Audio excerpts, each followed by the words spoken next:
विद्यार्थी मित्रों, आप सौનું हार्दिक स्वागत है आपणी यूट्यूब चैनल गुरु ज्ञान शाळानी अंदर।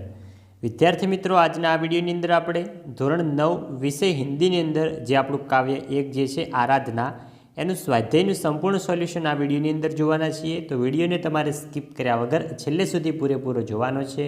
विडियोने जो हजू सुधी लाइक ना करी होय तो लाइक करी, चेनल पर नवा होय तो चेनलने पण अचूकथी सब्सक्राइब करी देवानी छे।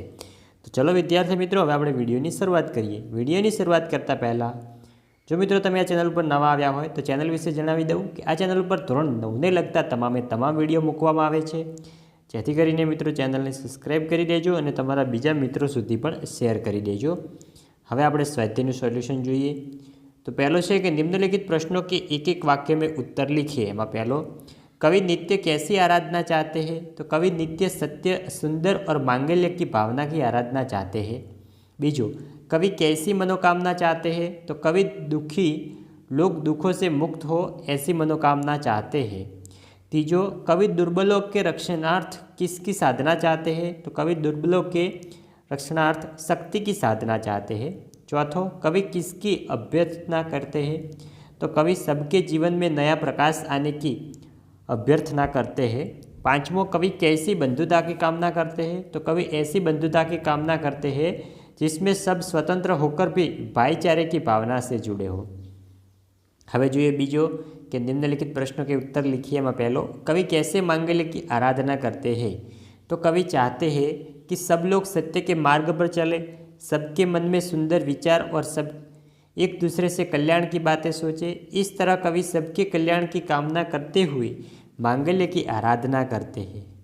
नेक्स्ट वे बीजो જોઈએ कि कवि के अनुसार किसके दुख दूर होने चाहिए? तो कवि के अनुसार लोगों के दुखों का छुटकारा पाने का उन्हें कोई मार्ग नहीं सूझता, उन्हें दूसरों की सहानुभूति नहीं मिलती, वे स्वयं अपने दुखों से मुक्त नहीं हो सकते। इससे उपेक्षित और असहाय लोगों के दुख दूर होने चाहिए। तीजो જોઈએ कि कवि की क्या अभ्यर्थना है? तो कवि की अभ्यर्थना है कि मनुष्य के जीवन में नया प्रकाश आए, नई चेतना का अनुभव करे, उसके हृदय में सुंदर विचार हो, उसकी सभी आशाएं पूरी हो, वह मनुष्यता की पूजा करे, सब लोग वीर बने। चौथो है कि कवि भेदों को नाश करने की बात क्यों करते हैं? तो संसार में उच्च नीच, जाति पाति, अमीर गरीब आदि कई भेदभाव है। इन भेदभावों के कारण मानव समाज में ईर्ष्या, द्वेष और संघर्ष है। इनके कारण मानव एकता में बाधाएं आती है और हमारा विश्व बंधुत्व का सपना पूरा नहीं होता। इसलिए कवि इन भेदों को नाश करने की बात करते हैं।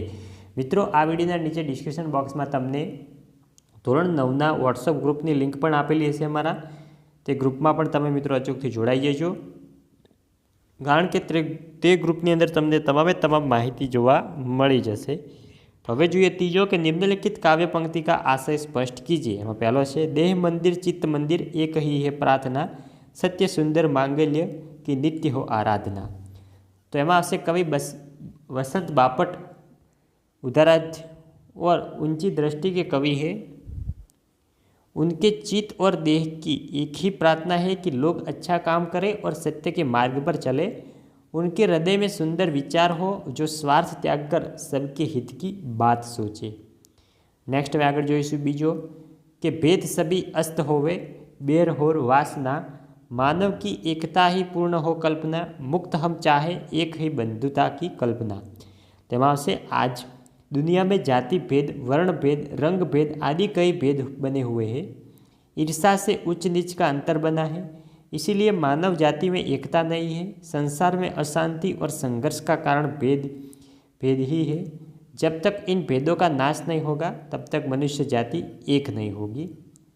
नेक्स्ट काव्य पंक्ति पूर्ण कीजिए। तो આપણે જોઈએ, देह मंदिर चित्त मंदिर एक ही है प्रार्थना, सत्य सुंदर मांगल्य की नित्य हो आराधना, दुखियारों का दुख जाए यही मन कामना, वेदना को परख पाने जगाई संवेदना, दुर्बलों के रक्षणार्थ पौरुष की साधना। नेक्स्ट आगे वधीशुं। तो बीजी काव्य पंक्ति आपेली है तमने कि जीवन में नवतेज हो अतरंग में भावना, सुंदरता की आस हो मानवता की हो उपासना, शौर्य पावे धैर्य पावे यही है अभ्यर्थना, भेद सभी अस्त होवे वैर और वासना, मानवों की एकता ही पूर्ण हो कल्पना, मुक्त हम चाहे એક હી બંધુ તાકી કામના. અને વિદ્યાર્થી મિત્રો ધોરણ 9ના બીજા વિષયના પણ સ્વાધ્યાયના સોલ્યુશન અમારી ચેનલ પર મૂકેલા છે. તે તમામ સ્વાધ્યાયોના વિડીયોની લિંક આ વિડીયોના નીચે ડિસ્ક્રિપ્શન બોક્સમાં તમને પ્લેલિસ્ટ સ્વરૂપે આપેલી હશે, તો ત્યાં જઈને તમે જોઈ શકો છો. હવે જોઈએ 5મો વિરુદ્ધાર્થી શબ્દ લીખીએ. એમાં પહેલો દુઃખ તો મિત્રો થશે સુખ, જીવન તો થશે મરણ, સત્ય તો થશે અસત્ય, સુંદર તો કુરૂપ, અસ તો ઉદય.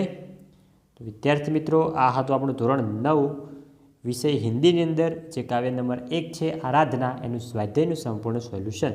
તો વિદ્યાર્થી મિત્રો વિડીયો સારો લાગ્યો હોય તો વિડીયોને લાઇક કરીને જજો.